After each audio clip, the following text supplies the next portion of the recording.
Hello, good morning पोरांनो. हां, बघा लक्ष द्या. काल आपण 2, 4 आणि 8ची कसोटी याची व्याख्या बघितली होती, है की नाही. तर 2ची कसोटी असं सांगते, जर दिलेली संख्या ही समसंख्या असेल तर जी पूर्ण संख्या आहे तिला 2ने भाग जातो, बरोबर. त्याच्यानंतर 4ची कसोटी काय म्हणते, तर दिलेली संख्या ही दिलेल्या संख्येच्या शेवटी, हे बघा जसं इथं 56,000 आहेत, याच्या शेवटी बघा इथं 2 शून्य आहेत. जर दिलेल्या संख्येच्या दशक आणि एकक स्थानी जर 0 असेल तर त्या संख्येला 4ने भाग जातो, असं 4ची कसोटी म्हणते, बरोबर.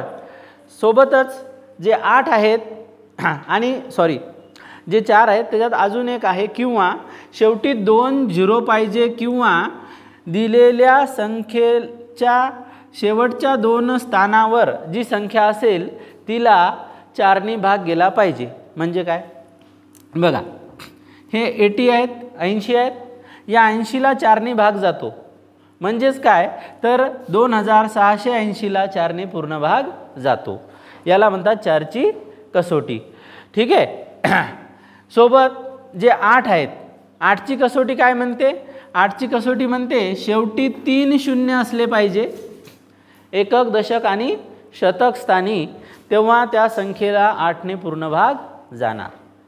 किंवा काय, किंवा शेवटच्या 3 अंकाला एकक, दशक, शतक या स्थानच्या 3 अंकाला, म्हणजे या 3 अंकापासून बनलेली संख्या, म्हणजे इथं 680, याला जर 8ने भाग गेला तर 2680ला 8ने पूर्ण भाग जातो. अशी आहे 8ची कसोटी. तर इथे बघा आपल्याला एक संख्या दिली आणि आपण तिला इथं सॉल्व केलेला आहे. 210 समसंख्या आहे म्हणून 2ने भाग जाणार, ठीक आहे. 4ची कसोटी काय म्हणते, तर शेवटचे जे 10 आहेत, म्हणजे शेवटचे 2 अंक 1 0, तर या 1 आणि 0 म्हणजे 10ला 4ने भाग जात नाही, म्हणून 210ला सुद्धा 4ने भाग जाणार नाही. ही झाली 4ची कसोटी. 8ची काय म्हणते, 8ची कसोटी सरळ म्हणते शेवटी 3 शून्य पाहिजे. आता हे 3च अंकी संख्या आहे, तर शेवटी 3 शून्य काय नाहीत, म्हणजे या 210ला 8ने भाग देऊन बघावं लागेल. मग आपण इथं भाग देऊन पाहिला तर शेवटी 2 उरले, म्हणजेच 8ने भाग गेला नाही, म्हणजे पूर्ण भाग गेला नाही, निशेष भाग गेला नाही. तर ह्या अशा प्रकारे 2, 4 आणि 8च्या कसोट्याची आज आपण प्रॅक्टिस पाहिली. तसेच काही दुसरे गणित आहेत, इकडे बघा. 2022ला 2ने भाग जातो का, तर हो. कारण काय, हे बघा 2022च्या शेवटी 2 आहेत, म्हणजे समसंख्या आहे. हे बघा दिलेली संख्या ही सम आहे, म्हणून 2022ला 2ने भाग जातो. कळलं, शाबाश.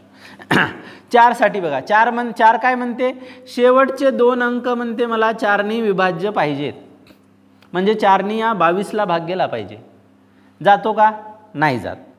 4 पंच 20, बाकी उरतात 2, म्हणजे इथं 22ला 4ने पूर्ण भाग जात नाही, म्हणून 2022ला सुद्धा पूर्ण भाग जाणार नाही, ठीक आहे. तसंच आपण 8साठी तपासू. 8चं म्हणणं आहे शेवटचे 3 अंक एकक, दशक, शतक, एकक, दशक, शतक हे 000 असले पाहिजे, म्हणजे 0 0 0. आता आहेत का, नाही. मग दुसरं काय म्हणते, किंवा या शेवटच्या 3 अंकाला 8ने भाग गेला पाहिजे. 8 3 24, 8 2 16, म्हणजे 22ला पूर्ण भाग जातो का, नाही, म्हणजे 8ने भाग जात नाही. अशी असते ही 8ची कसोटी.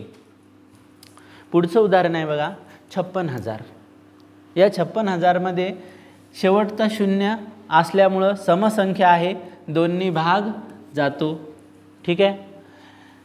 56,000च्या शेवटी 2 शून्य आहेत, म्हणजे हे बघा इथं 2 शून्य आहेत, म्हणजेच 4ने भाग जातो, बरोबर आहे. कारण 4ची कसोटीच म्हणते शेवटी 2 शून्य पाहिजे, किंवा शेवटच्या 2 अंकाला 4ने भाग गेला पाहिजे. इथं शेवटचे 2 शून्य आहेत, म्हणून 4ने भाग जाणार. 56,000 इज डिव्हिजिबल बाय 4, बरोबर. 4ने 56,000ला भाग जाणार. 8ची कसोटी काय म्हणते, शेवटी 3 शून्य पाहिजेत, आहेत का, हो. आहे की नाही. तर शेवटी 3 शून्य असल्यामुळे यालासुद्धा 8नी भाग जाणार. तर अशा प्रकारे आपण आज बघितल्या 2ची कसोटी, 4ची कसोटी आणि 8ची कसोटी. धन्यवाद. जय हिंद.